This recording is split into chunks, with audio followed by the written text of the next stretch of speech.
இயேசு கிறிஸ்து உட்கார்ந்து இருக்கார்.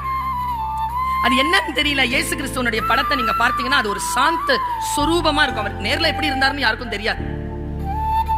ஒரு சாந்த சொரூபமா அவர் ஒரு பாறையில உட்கார்ந்து இருக்கார். அவருடைய ஆடையெல்லாம் அப்படி கீழே அப்படி கிடக்குது.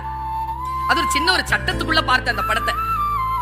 அவர் கையில ஒரு ஆட்டுக்குட்டியை வச்சிருந்தார். அந்த ஆட்டுக்குட்டியினுடைய முகம் இருக்குல்ல, அதையே நான் பார்த்திருந்தேன். இயேசு கிறிஸ்து முகத்தை பார்க்கல.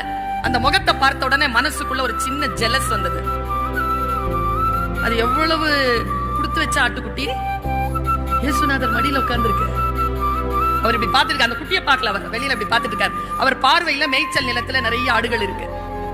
நான் நேரா எங்க சென்ட் ஜான் ஸ்கூலுக்கு போயிட்டேன். அங்க உள்ள ஒரு ஃபாதர் இருப்பார். அவர் ரொம்ப பேரன்பானவர்.